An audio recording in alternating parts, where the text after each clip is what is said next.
പറയാതെ പോയ പ്രണയങ്ങളെക്കാൾ കൂടുതൽ പറഞ്ഞിട്ട് നഷ്ടപ്പെട്ടു പോയ സൗഹൃദങ്ങളാണ് എന്ന് ഞാൻ പറഞ്ഞാൽ നിങ്ങൾക്ക് നിഷേധിക്കാൻ സാധിക്കുമോ? ഒരു പെൺസുഹൃത്തിന് ഒരാൺ സുഹൃത്തിനോട് ഒരു ഇഷ്ടം തോന്നുകയാണ്. അവൾ അത് അവനോട് തുറന്നു പറഞ്ഞ് തിരിച്ചവന് അത്തരമൊരിഷ്ടം അവളോട് ഇല്ലെങ്കിൽ പോലും അവൻ അവളോടുള്ള സൗഹൃദത്തിൽ ഒരു നേരിയ വ്യത്യാസം പോലും ഉണ്ടാവില്ല. അവൻ അവളോടുള്ള ബഹുമാനത്തിൽ ഒരു നേരിയ വ്യത്യാസം പോലും ഉണ്ടാവില്ല. എന്നാൽ തിരിച്ച് അവൻ അവളോടാണ് അത്തരമൊരു ഇഷ്ടം തോന്നിയതെന്നിരിക്കട്ടെ, തിരിച്ചവൾക്ക് അവനോട് അത്തരമൊരു ഇഷ്ടം തോന്നിയില്ലെങ്കിൽ അവൾ അത് മാത്രമായിരിക്കില്ല അവനോട് തുറന്നു പറയുന്നത്.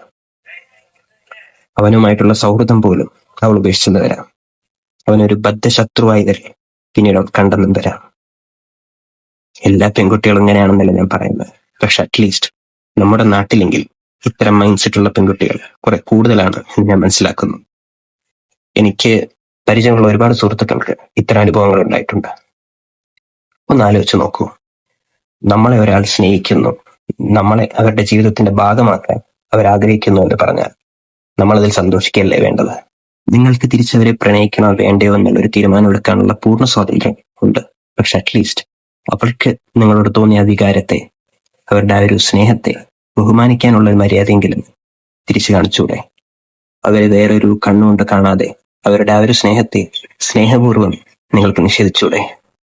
ഒരു പ്രണയാഭ്യർത്ഥന നിഷേധിക്കപ്പെടുമ്പോൾ ഉണ്ടാകുന്നതിനേക്കാൾ കൂടുതൽ ദുഃഖവും വേദനയും ഒരു നല്ല സൗഹൃദം നഷ്ടപ്പെടുമ്പോൾ ഉണ്ടാകും. So please be empathetic.